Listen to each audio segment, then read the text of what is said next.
What's up everybody, my name is BVMSerious and welcome back to another Pokemon Go video. Due to unfortunate circumstances, I will not be participating in the Roselia Community Day that is set to take place on February 7th of 2021, and there will be no video to show for it. You know, sometimes life happens. There are things outside of Pokemon Go that require my attention even more than a game. And I will say this right now, my life doesn't just revolve around Pokemon Go, and nor do I want it to. Obviously, there are far more important things outside of Pokemon Go, such as like family, friends, whatever other things there are that are more important than a game. So obviously I will be doing my very best to participate in this event as much as possible, but I will be dealing with circumstances that will prevent me from being able to film. But the good news is that I already have all the shinies that I really need, such as a Roselia, I already have a Roserade, and I actually ended up hatching a shiny Bidoof from a previous point too.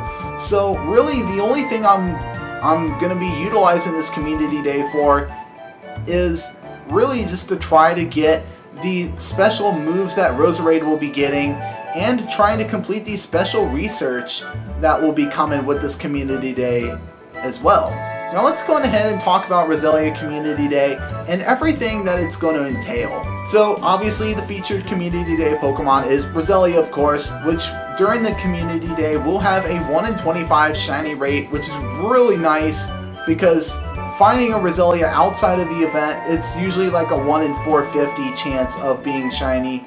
So you have a drastically higher shiny rate on this Pokemon. Not only that, but the featured bonus is going to be 1/4 incubator distance, which is another thing I'm going to be trying to utilize as much as possible, because during the event you will also be getting 2-kilometer eggs that will have a chance of hatching Bidoof from, and if you get very lucky, then you'll have a chance at hatching a shiny Bidoof. So now let's talk about Roserade real quick. So when you evolve a Roselia into Roserade during Community Day, it'll actually learn not 1, but 2 legacy moves, which is actually the first time that we've actually gotten a Community Day where a Pokemon learns 2 legacy moves at the same time. And of course I'm not going to be including Charmander Community Day because that was 2 separate Community Days. We're going to be getting 2 legacy moves at once. Those being Bullet Seed and Fire Weather Ball for Roserade. Now let's talk about Roserade. If you don't already know, Roserade has to be by far the best non-mega evolved grass attacker and poison attacker in all of Pokemon Go. And I will say this right now that if you do not have a Roserade, or at least a good one, then this is going to be the opportunity for you to utilize the Community Day as much as possible and hope to get a decent IV Roserade that you can use in raids. Because oh my gosh, Roserade is definitely something worth having on your team. So let's go ahead and dive into the raid aspect of Roserade. So as I just said, Roserade is very good as both a grass attacker and a poison attacker.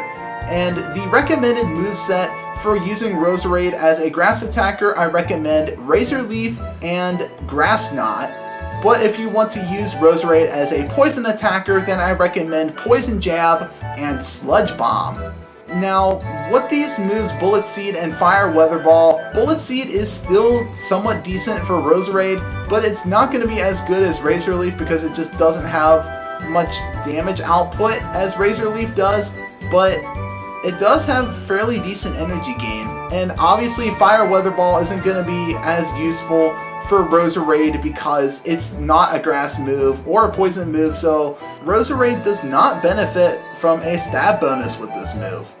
Now let's go ahead and talk about the PvP aspect of Roserade. Now with Bullet Seed, out of all of its fast moves, Bullet Seed is going to probably be the best move for Roserade because it has probably the highest energy gain out of all of them. You're definitely going to want Bullet Seed if you do plan to use Roserade in PvP because of the high energy gain that you get out of it, allowing you to get to those charge moves much quicker and possibly being able to outpace your opponents. And the thing about Weather Ball is that even though it is not a stab move for Roserade, it's still a pretty nice move and you can spam it very quickly on your opponents. Like, you can use Roserade against anything that is weak to fire moves, so that's what Fire Weather Ball is going to be there for just extra coverage And then obviously Roserade has access to other moves such as things like Grass Knot, Sludge Bomb, Solar Beam, and then it also has access to Dazzling Gleam. And what makes this move pool pretty interesting is that it's very close in comparison to Cherrim's move pool, making it almost like a much deadlier Cherrim clone.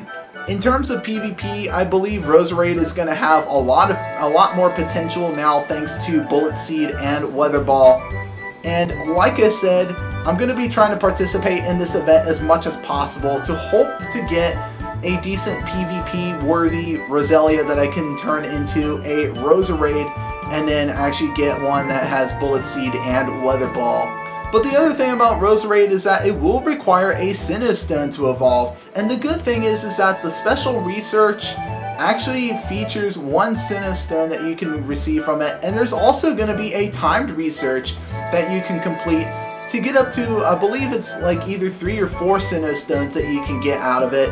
So you got some free Sinnoh Stones right off the bat that you can use toward getting a Roserade that knows these 2 moves. So yeah, I'm pretty excited about Roselia Community Day, and I hope to utilize as much of it as I can to try to get that PvP Roserade to use in the Go Battle League. And so that pretty much wraps up this video right here. But as always, if you found this information to be helpful, then please consider hitting that subscribe button down below.